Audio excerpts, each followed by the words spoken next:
Welcome, trainers, to the PokéSphere. We're your destination for in-depth Pokemon news, community discussions, and editorial content.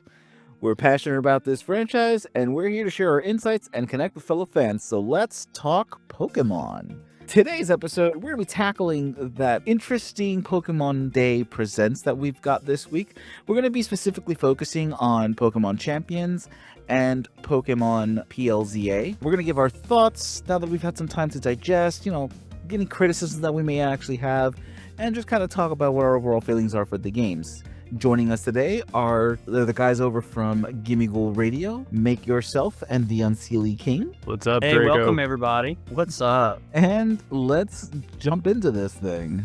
So, this trailer for Pokemon Champions, I don't know about you guys, but for me, it started to reminisce, for me anyway, of how they announced the Gen 7 game with the whole showing the different years of Pokemon. But it wasn't until I started noticing it was the two kids playing and then they were handing each other the link cable. And I'm like, they're trading or they're battling? And then you see the beads of sweat and I'm just like, oh, wait, no. And it was the moment when they showed the game, the N64 with Pokemon Stadium 2, I believe, and I went, we're getting our battling game. Holy crap, we're getting our battling game. And at that point I pretty much lost it. Yeah, I'm not gonna lie to you. Probably like most of everybody here, my mind was racing through ideas that I was trying to figure out. What are they trying to show us? Like, what is in front of me with the Pokemon going back to old school, going through the generations? You can see they were building up to something really cool and special. And obviously it was tied to Pokemon battling. And at first I couldn't quite tell. I thought maybe it was driven around Stadium, but then there is a scene where you could see Scarlet and Violet, battling VGC type of aspect in the background. And then I said, oh wait, no, this is more. This is something different. And then when it finally kind of gets into the end of this video for what we now know as Pokemon Champions, they pull you into this stadium-like atmosphere. And if anybody knows me and how I like to battle with like Pokemon in leagues or like in the world, like, this is my jam. I was so hyped for this, Draco. I'm not gonna lie, the neon in the stadium, the crowd roaring as you are in this atmosphere with your Pokemon just revved up to the max level, music blaring in the background. It was awesome. Like, that to me is Pokemon battling at the highest level. That's what I thrive on. I know a lot of people, probably got excited about it as I did, just based on the video and the visuals alone. But yeah, no, I mean, overall, I got really, my heart started racing. I started to feel the competitive blood pumping through my body, and I said, let's go, bring it on, Game Freak, let's go, I'm ready to play. So at first, when you saw the sweat pouring down and everybody's battling, they're going through the different battle, I guess, gimmicks throughout the years, I got super, super nostalgic. And I'm very excited for it, don't get me wrong, but I do have concerns and I'm very cautiously optimistic. Like the neon, the fact that we can use Megas and Terra, it's everything that we've been asking for. I'm just concerned about what else we are getting that we didn't ask for. Fair point. Yeah, I mean, I was definitely excited about this initially just because I've been hounding for a new style stadium type game forever. The thing that I saw that was interesting, right, was that obviously it brought players who were playing on mobile with players who were playing on Switch, so that's going to be interesting to see that connection in real time. I'm kind of let down by the fact that it seems right that the Pokemon that we're able to choose from are limited. The way I sort of envisioned this, revamped stadium style game is same as the old one, but with all of the available Pokemon, this crazy long storyline that required you to go through many gyms or challenges or towers even to unlock special Pokemon, or they could have just done it in a different way. It just seems like you're playing a more limited version of what we already have with your like standard games. But that, that's just off from an initial viewpoint. based on what we were given through the trailer. Of course, we'd have to see what else they sort of release to see what other mechanics, what other fun things they can bring. I just hope they bring the mini games back, because that would be exciting, right? But yeah, I'm sort of in everyone's camp at this point. When I'd initially seen it, I thought it was one of those nostalgia things where they're just showing like the battles through the generations just to build up hype for what I'd initially thought was going to be the PLZA trailer.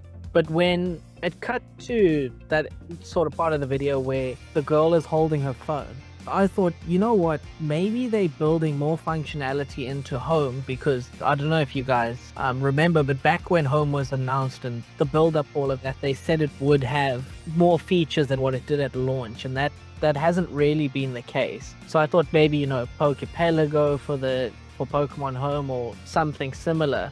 I've wanted a battle simulator for like a very long time, because I myself am also big into competitive, but that thought didn't even cross my mind. And then when they actually showed off what Pokemon Stadium was, I was extremely excited, because now we've got a game that can connect to Home, and you can pull competitive ready mons out of there and sort of battle whenever you want, because let's face it, everybody's got a phone in their pocket. Every Pokemon fan who loves competitive is going to have Pokemon Champions installed. But there is a bit of hesitation on my side, because I don't know how they're going to do it. But also in the same vein, I am very excited, because now your middle generation games, so think like PLA, PLZA, they're now gonna have the opportunity for those Pokemon to enter the competitive scene sooner than what they would have if it was just sort of main games, if that makes sense. Because I think it took about a year, or maybe a bit less, maybe a bit more, I'm a bit fuzzy on the details, for the PLA Hisuian variants to be transferable into Home and incorporated into the competitive scene. So I am very excited to see what they do, but I am a bit hesitant just to see how it all plays out initially. It's always terrible when you have me following my clone. Either way, a lot of the points that I was absolutely, when I first saw the trailer for Champions, to just start there before I get a little too excited about this, I was kind of wondering what was going. I thought this was just going to be another one of those videos that they like to do where they're celebrating the way that the franchise has evolved over the years and let the fan base just assume that it was going to mean something. When they actually started showing the battle feature after showing the girl on her phone, I knew that this was finally the battle element that I was looking for ever since I saw the original teaser trailer for Pokemon Go. When I saw the kids sitting in the park on their phones battling out after having the person walking around and fighting the wild Pokemon, if you combine those two, the elements of what we have with Pokemon Go, the trading, the exploration, capture, and what we saw in the Champions, also, let's just bring in the fact that they teased this in a weird way with the Rotom phone. We thought that was just a little bit of modernization, but they were kind of telling us that our Pokemon were going to be our phone. Now we're walking around in this level of reality with what would be considered Pokédexes, that we have access now to our PC boxes, that we can access whatever battle team we want on the street whenever we lock eyes with the fellow Pokemon trainer in this world. It's bringing battles to the accessibility that Digimon and Digivice has had. And I am more than excited. The only thing that I can really say is if this is going to be the a core platform for competition moving forward, we're not going to get those slowdown like sliders that everyone is hoping for, or even some people are thinking. It's going to ruin the bonding experience that they really want you to have with your Pokemon to become your friends. I have to admit that it didn't even hit me when she was holding onto her phone, because for a second I thought the one girl in the park was spinning on a switch. But as soon as it clicked that it was in her phone, I think that's when I kind of realized that they're tying Home into it, which I think is genius, because this opens up their market to not only anyone who doesn't, who plays the main game or who hasn't played a main game in a while. This incentivizes people to actually purchase the Home subscription to be able to utilize Pokemon Champions, and it's like in a way it's interesting because it's another way that Game Freak can monetize the franchise just a little bit more. I think the other thing that like I was so stoked, and then Unseely, you pointed something out, and I think that's where I kind of got a little bit on the side, which was that they said at time of release not all Pokemon will be available, and only Pokemon that are available in Champions will be allowed to be transferred in from home, and you can't transfer anything that you get in Champions out to home. So it just kind of makes me wonder what possible things are we going to see for this, and how restricted are we going to be as far as what's going to be allowed in. Will they eventually expand that roster out to include all 1,000 plus Pokemon? I'm the optimistic one here, so as far as like my excitement, I try to let that carry me through mega possible downsides to Pokemon Champions coming up. Unseely makes a very good point about being cautiously optimistic. We know Game Freak loves to bring out these hyped trailers, and then sometimes we do overlook the fine print, right? And there could be aspects to Pokemon Champions that a lot of people are just not going to like, and that's a little bit unfortunate. I'm hoping that it's a good enough quality product and an exciting one to hopefully make it worth everybody's time to play. The fact that it's opened up to every Switch family and also mobile, you can tell they're really trying to bring everybody to the competitive scene more, and I'm all for it. I just hope they do it in the correct way and not get greedy with their fans, you know what I mean? So like Mike said, I'm very cautiously optimistic. I think it's a good step forward. I think it's something that we've all wanted to see. My issue comes with this. If it's being released on mobile, that tends to make me think that it's going to be a free-to-play title. Free-to-play titles usually come with microtransactions. If we look at Unite, you can buy $40 skins. You look at Pokemon Go, how much money are you spending just to increase your capacity to hold on to Pokemon? My concern is that we're going to see a battle pass, we're going to see like storage upgrades for Pokemon items, and the other issue that I see is, so if you don't own a Switch, but you want to use this battling game or feature or what have you, how does that look like for a new player that's not a Switch owner? Because are you able to, catch these Pokemon within this game, or are you only able to pull them from Pokemon Go?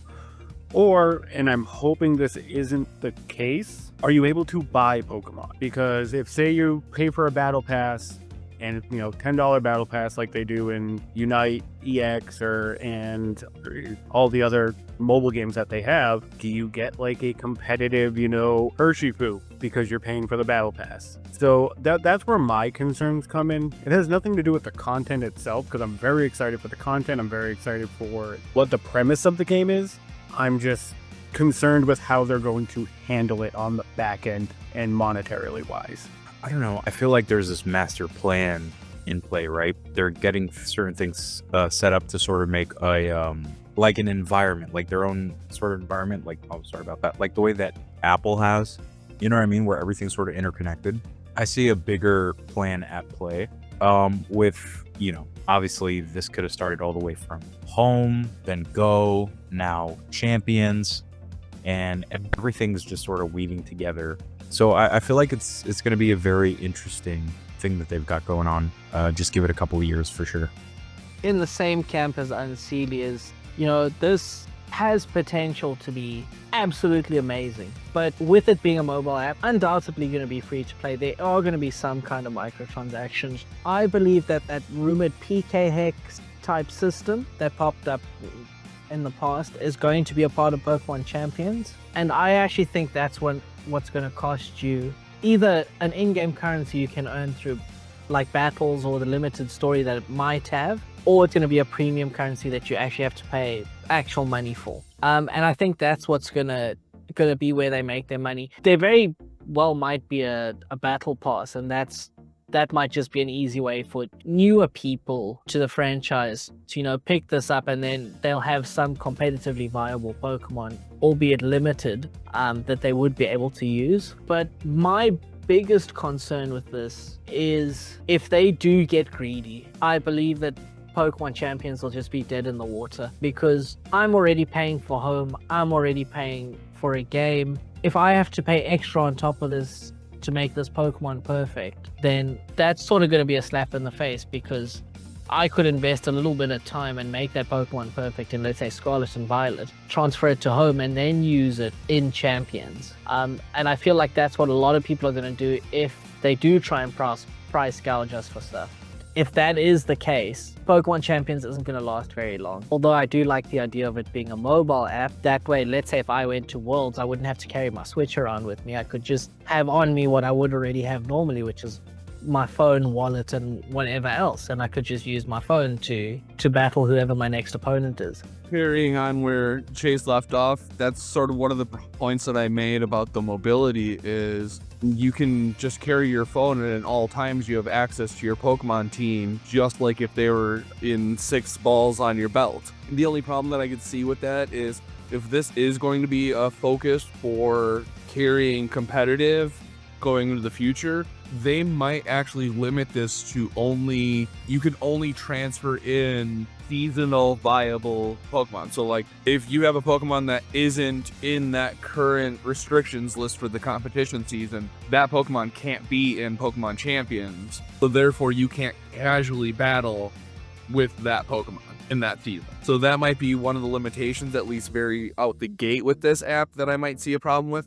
Another thing is, home doesn't support held items. How are you supposed to structure these teams? Held items are very significant and even a linchpin in building competitively viable teams. How do you have that set up and ready to go for battle, accessible by Pokemon Champions in Pokemon Home if Pokemon Home doesn't have held items? This tells me that you're going to have to actually take these Pokemon out of home instead of it being read from home, put them into Champions, and now you might not be able to get these Pokemon back out of Champions after that fact. Another problem is, Chase mentioned the PK Hex-like feature. I could easily see that being a premium feature, like an extra on top of buying a battle pass, because they're going to have to monetize this somehow. That allows you to change that up and make competitively viable Pokemon out of Pokemon that you get out of Pokemon Home, and in a weird way circumvent the need for core games being part of the competitive scene at all, because that allows them to develop me and narratively have better freedom with those future games. Otherwise, they're going to have to come up with a whole nother app or another system in order to allow you to make better IVs, change abilities and stats and all this other stuff in order to make your Pokemon competitively viable. So, I don't know, it'll be interesting. I'm not looking forward to having to keep paying, the same thing that everyone else is saying, but I do really like the idea that I can gather up, 5 of my buddies, and we can go out on a bridge and we can bully everyone into battling our digital Pokemon, and if they make it to the end, we'll give them a shiny rock. I think, I have my own ideas, and to be honest, I could get into it right now, but we've already just covered it in our last video. So if you haven't had a chance to check that out, please, by all means, go take a look at that. Once this video is done, you can effectively apply one of the points I was trying to make in that video to what's going on, what could potentially happen here. Now, I'm going to stress this. We don't really know anything about the app as of yet. We don't know if they're going to monetize it. If they do, how they're going to monetize it. For all we know, it'll run something like the way they've done Tetris 99, F-Zero 99, Pac-Man 99, where it's an app, anybody can use it, but you have to be paying for the service in order to utilize it. Quite honestly, I could see them just tying this into the price tag of Pokemon Home and just monetizing it that way, because you need home access to really go back and forth with what you've got at home, with what you've collected so far, or, like you guys were saying, potentially using a monetary setup where you can unlock specific types of Pokemon that are pre-built for you, which is why you can't transfer them out. It's to I guess it's a way of blocking a pay-to-win feature for the mainline games. So before we continue, just want to remind our viewers that we do have a Discord you're free to join, as well as we're on X and on Blue Sky. And also, do us a favor, go over to the GimmiGhoul Radio channel, which I'll have in the links below, as well as Unseely Kings and Make Yourselves Twitter accounts. Let them know that we sent you, and show them some PokéSphere love. They have a great bunch of guys. They've been absolutely amazing, and definitely worth listen to. And now we'll get back into the topics. We're going to be moving on to Pokemon PLZA. With this one, I was pleasantly surprised with what we were shown as far as some gameplay. The starters were revealed. There was, of course, focus on the environment and seeing a bunch of different Pokemon, seeing what was going to be available in the game. And of course, we have our starting Pokemon of Tepig, Chikorita, and Totodile, which was met with a bit of confusion, I guess you could say. We were expecting, 3 Pokemon from three completely different generations, and not 2 from one generation and 1 from a third generation, which is still in the same sets of the ones that we found from Pokemon Legends Arceus. Now, we of course also got our cast of characters, and the reveal of AZ and Eternal Floette, and I think we've kind of have a definitive answer as to when this game takes place. And, I'm not going to say, I told you so, but... I informed you thusly. I was actually pretty impressed. I already was sort of on the train that it was going to be a modern or more futuristic take than what we had.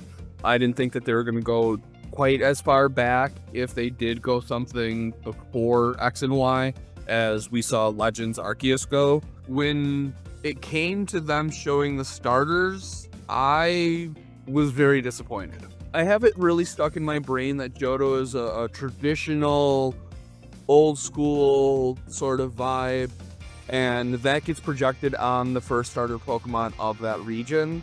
So when I saw them in this very much more modern, the region itself feels more modern to me, on top of the way it's being presented for this game, I was not quite sure if they really fit in, and it took Loxton and Noggin to actually convince me and remind me of the origins of these Pokemon to see how that they're going to have so much incredible potential moving forward.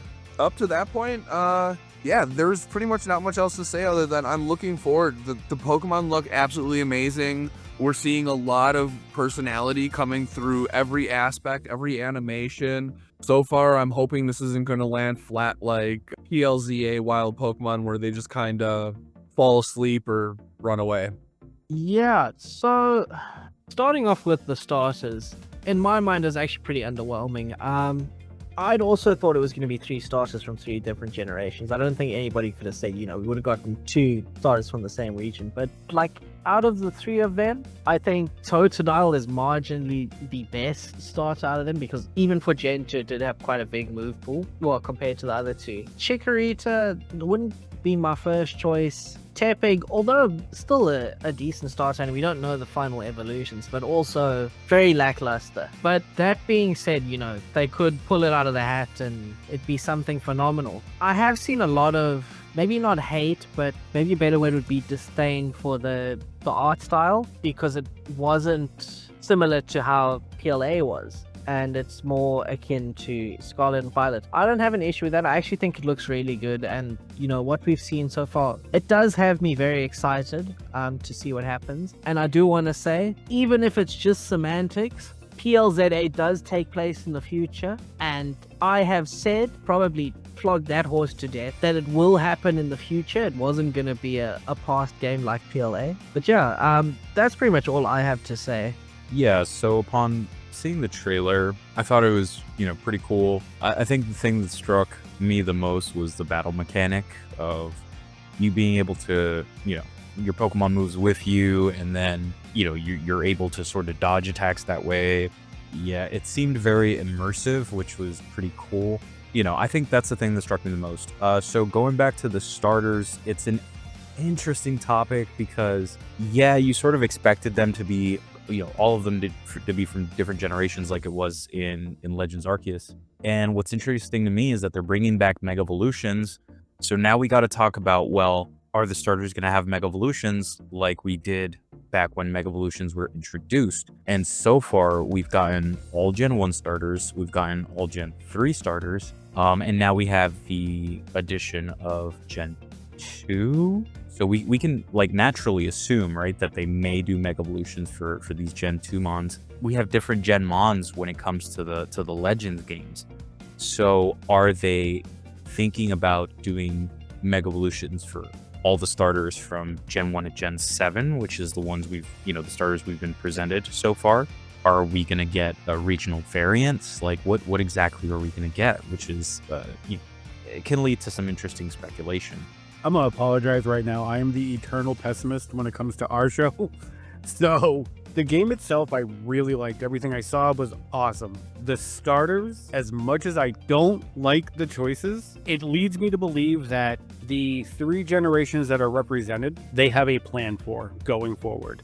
This continues to perpetuate my tinfoil hat theory that there's going to be a 3rd Legends game. So I'm happy with that. As far as the real-time battles, I guess, if it's done right, it'll be awesome. But beyond that, I mean, we didn't see anything, I guess, really new. We got our gameplay footage. We've got the cast of characters that we kind of assumed were going to be there, even if we didn't know their names or, their appearances. Although I'm going to say this outright, that Vinny guy scares the crap out of me. That man is up to something. Let's see if I can be the more optimistic side of Mr. Pessimist over there. No, I mean, honestly, I was pleasantly happy with the starter showcase. And it may just because Totodile was there. Like I'm gonna be honest, I don't really care about Chikorita. Sorry, I don't care about Tepig. The only time I think of Tepig is the anime with Ash, where he caught the malnourished Tepig, which is kind of sad, but yeah. Anyway, Totodile's my boy. I was very excited to see him showcased as one of the starters. I feel like there's been this never-ending pull and push of, are they going to have Mega Evolution, or are they going to just be regional variants when they finally get the 3rd stage evolution? And we don't know the answer to that question. I don't think it's out of the realm of possibility for them to have both, but personally, I think Game Freak and the Pokemon Company are focusing on Mega Evolution when it comes to Legends EA. That's their priority. I think they definitely will get Mega Evolution 3rd gen starters. I'm not sold on regional variants yet, but they could surprise me. As far as the characters go and the way the protagonist looks, fantastic. Blew it out of the water. If you look good, you feel good, you battle good, right? So like both the female and the male characters have some really nice drip going on. Probably the best style I've seen in like a Pokemon character aspect in a very long time. So I'm super excited. Even the characters we've seen in the beginning of the trailer, they all just look really good. And I'm not just talking about like the graphic aspect of it, which is also a high definition model than Scarlet and Violet was, but also just what they wear, their outfits. You can kind of give like their personality.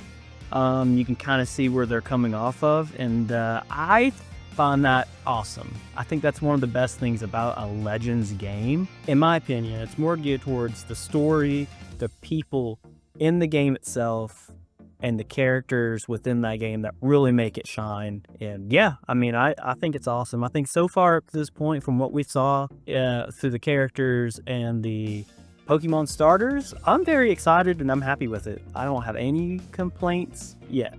As we move forward to the video, we got treated to what looks like they're going to be the wild zones in the game. We get to see some of the environments, the Pokemon moving around. We do get to see some of the gameplay mechanics as well. Some of the battling potentials where, you get to sneak up on your Pokemon. You can catch them without battling if you so want to try. I think one of the biggest things that was pointed out was the fact that Chikorita knocks out Flaffy. Like that bar goes to 0, and then they're just standing there dazed and confused and letting you catch them. And I think that's an interesting twist on the quality of life. And then of course you get into some of the battle aspects where it looks like you're moving your Pokemon out of the way because they're following you and you physically dodge. And then there's stealth rocks where Hippowdon just kind of throws them up just before Fletchinder goes to do a charge attack, and the next thing you know, Fletchinder just knocked out cold and Hippowdon's just kind of like, haha. And I think it's these little nuances that they're throwing into this game that kind of, I think this is the one thing that I'm really looking forward to. As much as I'm looking forward towards the megas, I think this is the aspect that I really am looking forward to getting my hands on, to seeing how well these new mechanics are gonna be playing. Yeah, so I think, right, like I said before, that this new mechanic is going to be very immersive, right? Could you imagine like Mega Evolving Charizard getting out of the way of an attack and having them do Seismic Toss on a Pokemon? Seeing that in real time is just going to be nuts. And then I hate to backtrack or backpedal on the whole Champions thing, but the fact that they add this new mechanic to the main game and then have Champions look so static where your Pokemons are just standing still, like you know, I'm saying it like it's so long ago, but in the olden days of Pokemon, right? Because you know, we're stepping into this new horizon of battling. So yeah, you'd expect this more from a game like Champions than you would from a mainstay game, but here we are. Either way, regardless, very exciting to see how that's going to play out in the game itself and how they're going to implement that in the future. This is actually the one thing I am very optimistic about and the one thing that I'm most excited about. I'm hoping that they do it right. I'm hoping that it feels intuitive, and I'm hoping there's not really any hiccups with it, because just the fact that it appears that you can like move and the Pokemon moves with you. You brought up the Hippowdon in the Fletchinder battle. Mm-hmm. It looks like he blocked that attack with the Stealth Rocks. So if that functionality is actually there, where, you know, you can throw up an attack to stop another attack, game's over. Like, you are literally playing the anime at that point. And that is the part that seems so cool. I do worry that it's not going to be as good as we are hoping it is, or as good as we are thinking it's going to be. And the one thing I will always say about the Pokemon community, I mean, ourselves included, is we get very, very excited for things that we don't have the full context on. And we then get it hype for something that doesn't exist. So I'm hoping that what they're showing is true to form and it stays that way. And we are able to, you know, dodge, block attacks, catch Pokemon while they're fainted. If we can catch a Pokemon after it's fainted, again, that is another huge quality of life change that I think we've needed for a very long time. Battling in Pokemon Legends EA looks super fun and immersive, and I'm here for that. I will say, you know, the Legends games allows Pokemon to kind of dabble in different mechanics that we don't normally see in our main series staples of Pokemon games.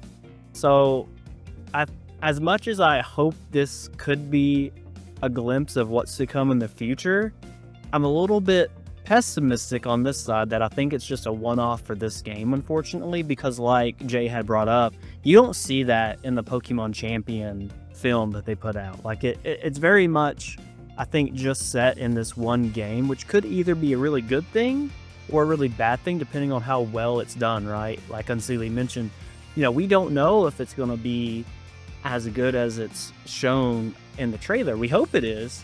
We hope it's the best thing they've ever put out, and that's what I'm hoping for, because it would bring Pokemon battling to the next level, because now you are playing like you are in the world of Pokemon, in the anime itself, and that's awesome, you know. But we don't know for sure how it's going to play out, and I do think it's going to be a one-off for just Legends EA. I don't think they will continue this style of Pokemon battles going forward.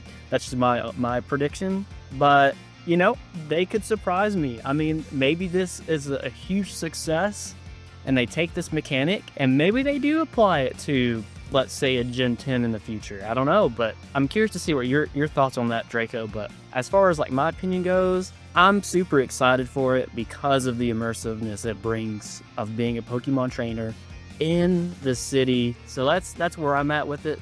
But yeah, let me know what you think. But that's pretty cool though. So many of them. Oh my goodness. Let's just kind of start where it was left off. The idea of this not being in Pokemon Champions, and therefore it's going to be stuck to this, no matter how excited and amazing and incredible this is so disappointing and sad. We should probably just give up right now in our optimistic frenzies. Either way, what if the fact that Champions is taking over the core traditional competitive battle scene is going to open the way so that way for future generations, this can be the immersive battle. This can be the thing. They're already talking about trying to have story elements for future core games being more parallel to the anime. We're seeing that with Pokemon Horizons and Pokemon Scarlet and Violet. Maybe this is going to allow this to become even closer because everyone's response is, this is anime-like battle system, where I can say, dodge that attack and use your Iron Tail on their forehead. Or attack the wet horn on Onyx's forehead because that's the only place that electricity will work on it now. The idea that we're potentially getting rid of accuracy changes a lot of Pokemon though, because there's certain Pokemon that are only seeing viability used for like minimized baton pass sort of strategies. Now, I don't know how that's going to kind of work if we're going to go into a future where a lot of the video game battling is more on this movement, real-time action sort of battle. That might be actually really interesting. I want combination attacks. If we're going to go in this direction, I want to see where Rain Dance actually causes pooling, and if I use Thunder, not only does it have a higher chance of hitting them, but if they're in a puddle or something, it's going to do extra damage. Or same with ice attacks, it has the greater chance of freezing after rain dance. I want to see more like attainable combination things. On the same idea of like moves changing because of this new battle mechanic, just like we saw in PLA, if they're not going to be fainting, or rather when they faint, they don't disappear so that we can catch them, that also changes the viability of stealth catching. Because one of the best parts of stealth catching is I didn't have to worry about knocking them out because I have my overpowered, I'm about to go into battle for a big story-based pivotal moment, and then I see the shiny and I have to either knock it out in battle or snipe it. Well, I'm going to definitely snipe it. I really enjoyed the stealth snipe catching mechanics of PLA, and this might just make battling a lot easier than doing that even. We'll have to find out, and these are all great points, and I'm kind of curious to see what you guys have to say even further on it.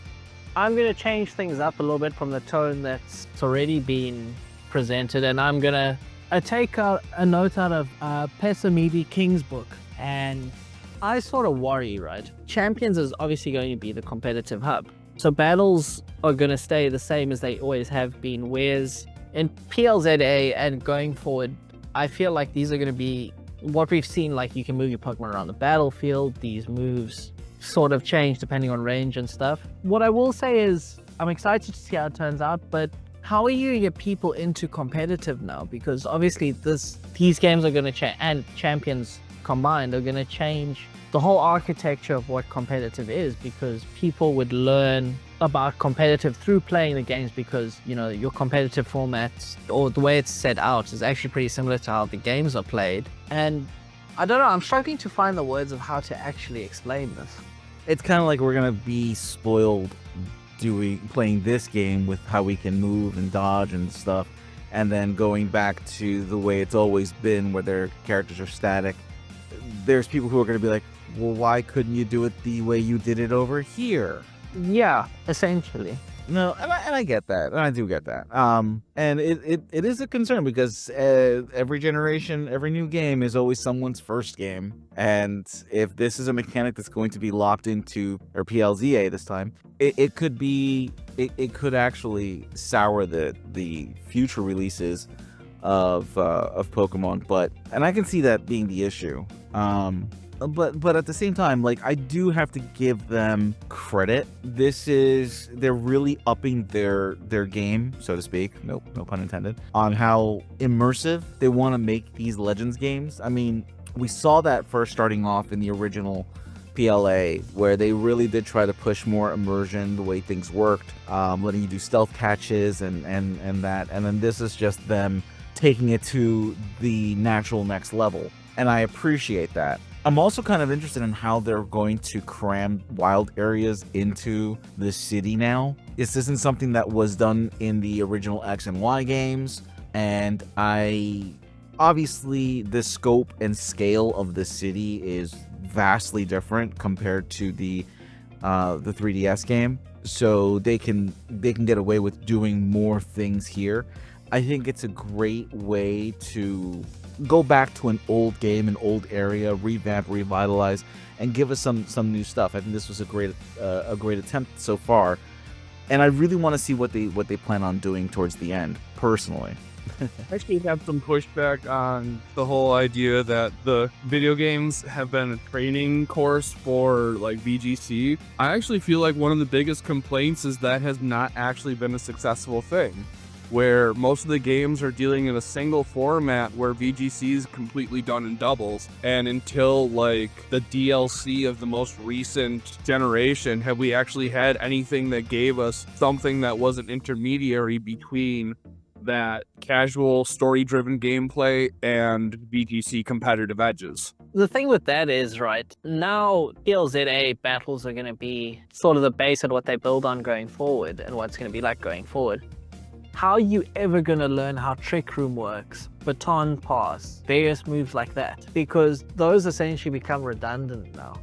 Because you don't have to worry about speed. Yeah. You don't have to worry about HP. I actually want to piggyback off of that idea, Chase, and actually I want to even hype up my theory that I mentioned before about this. Maybe I think this immersive style of battling, I think it's just going to be a one-off because no one's mentioned it, and I just thought about it. But we don't know about like held items or abilities. I don't think Legends EA are going to have abilities, and I'm not sure about held items either, which makes me believe going forward, I think you mentioned it, Chase, Pokemon Champions will be the hub for competitive battling, and it's still going to be the turn-based system we all know. I don't think that's going to change. I think this style of battling is going to be really good for Legends EA specifically, and I think it's one of the draws to why you should buy the game or pick it up, because it is different compared to every other game in the series, right? I'm gonna counter you on that because in the trailer,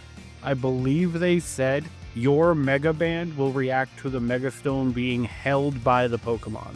So if it's holding a Mega Stone, that means there is some form of held item in the game. I'm not entirely sure about abilities, but I would like to see abilities return, hopefully. Yeah, I truly believe that the abilities is the bigger question here.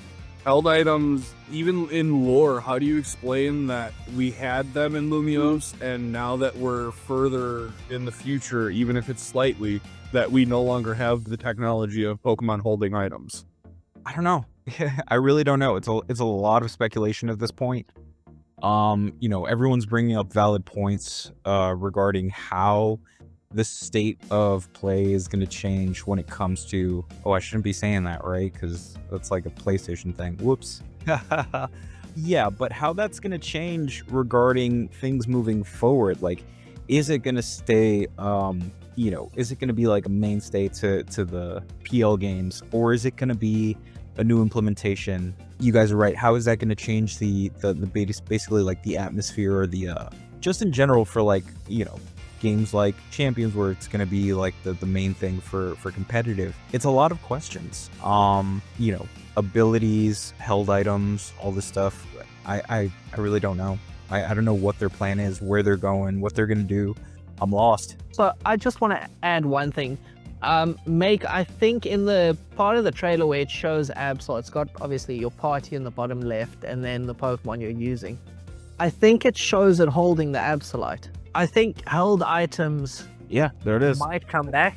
There's nothing on here that dictates like ability, right? That we've missed by chance? Not that I can see. Hey, that's also something I want to add to my thing about sort of specific moves like Trick Room and those moves. How are abilities now going to work? Like, let's say this is the battle format going forward for the actual games. Because things like Team Power, which is, I think, what's that one? Roly-Coly, his lines, the special ability. You're talking about Colossal's line. There we go, that's the one. Because that's supposed to boost, I think, speed or attack, I can't remember. You're right, speed. Like, how does that change anything? Because we've got like these awesome abilities, and Game Freak and the Pokemon Company have worked really hard to make competitive sort of easy to understand and broken down in ways where you can get certain things easier, like egg moves, etc. But that sort of really doesn't matter anymore. So it is sort of a step backwards in my eyes, and is going to create a steeper of a learning curve for competitive than what was there previously before they implemented all these quality of life updates.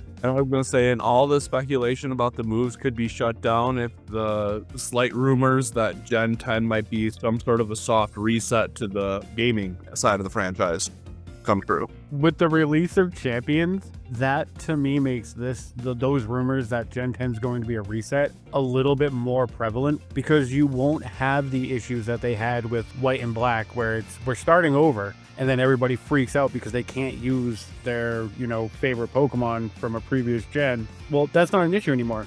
You have Pokemon Go, you have Champions. And if they do want to take this real-time battling and put it into the main series games, they can. Like, there's nothing stopping them now. They have a battle sim. That's a good point. And I just thought about it, but like in this world, right, in the Pokemon world, we could have where we are now switching into real-time battling for our Pokemon games going forward, but we have, Pokemon Champions for VGC and competitive. So now you are kind of catering to two types of trainers, I guess, per se. I don't know if they'd want to split them up like that. On top of, I don't know if it's been talked about a ton, but we don't know Legends ZA's multiplayer aspect. I don't think Legends Arceus was very big on multiplayer, or if it had it at all, right? No, it's single player. Yeah, see, so does anyone know if Legends ZA is going to be multiplayer? Like, I don't know. I haven't been told. Wasn't in the trailer. So I'm assuming it's probably going to be single player focused, to be honest with you. I'm not even sure how they're even going to manage the multiplayer aspect of it. So that kind of, I don't know. I have no idea. I mean, we are speculating, so it's just anything's up in the air right now. So if we get along with the trailer, there's actually a part that comes up that has the community speculating that there might be some form of PvP battling or some sort of online system coming up. But we can talk about that as we get there. What about the idea of having the Mega Bracelet from the very beginning, from the images that we've seen?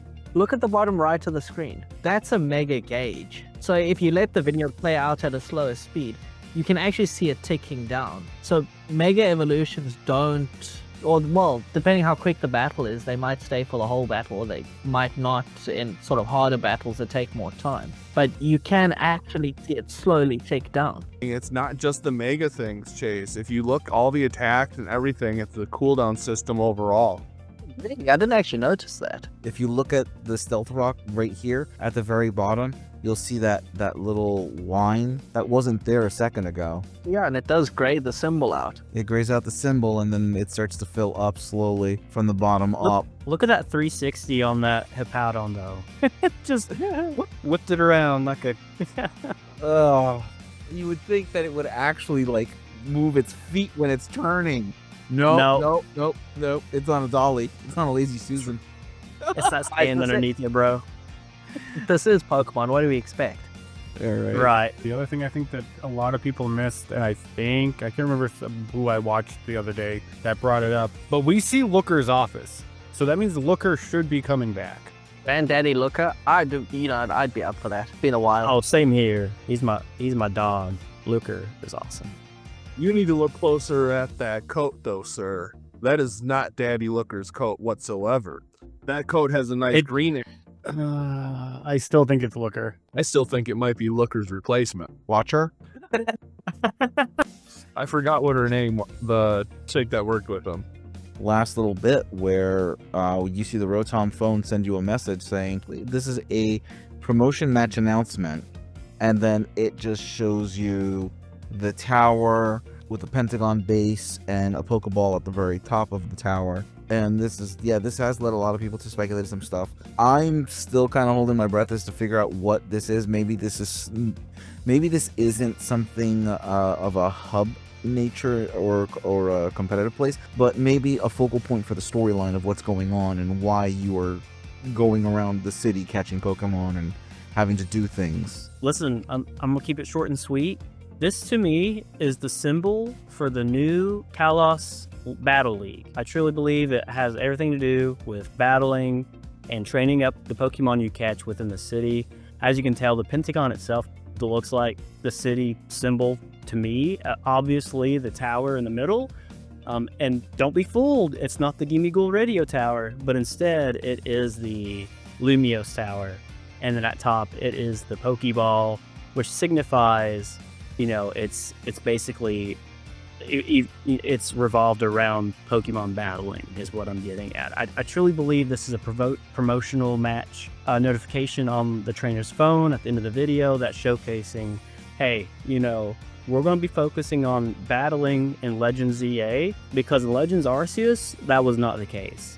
And I think they are taking it a step further in this new game.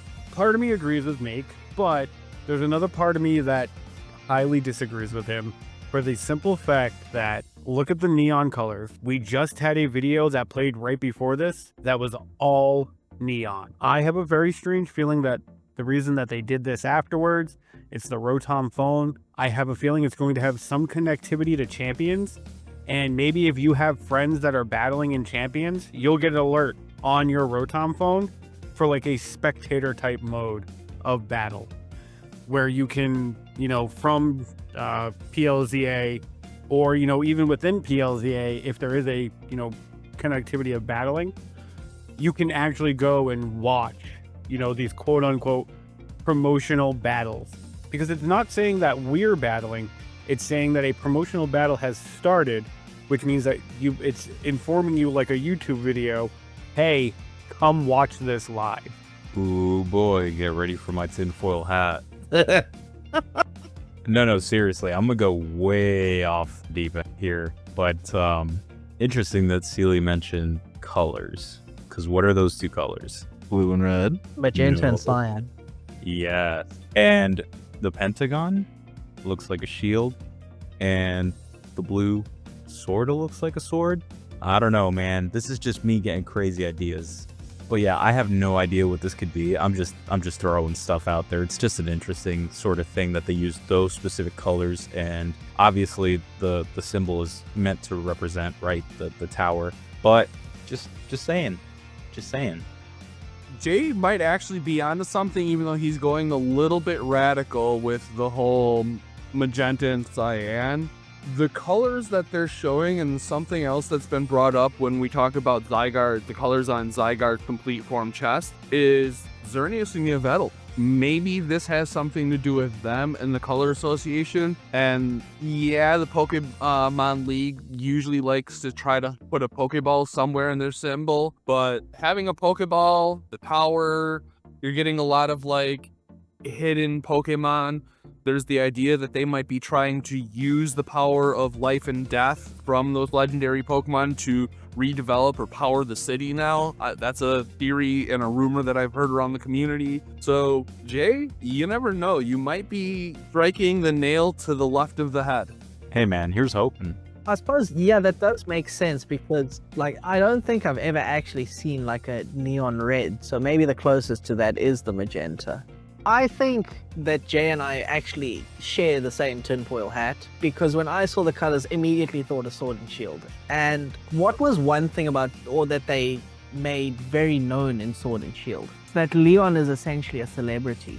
They turn their champions into celebrities and make this big meal out of them, which was actually something that was not very present in Scarlet and Violet. Like, okay, you had champion rank trainers, but the region, like actual champion, which Gita is, was very downplayed and, sort of on the low. So what if this is just a way of saying, look, our champion is battling so-and-so, and it's just a broadcast, and if you do like title defense battles, it sort of shows up like this. So it's like a stream, so sort of merging Leon's fame and Iono's love for live streaming into one thing, and that's what this actually is. Either that, or we could see the resurgence of the Battle Frontier, and these could be like the Battle Brain or the Frontier Brains opening up to challenges.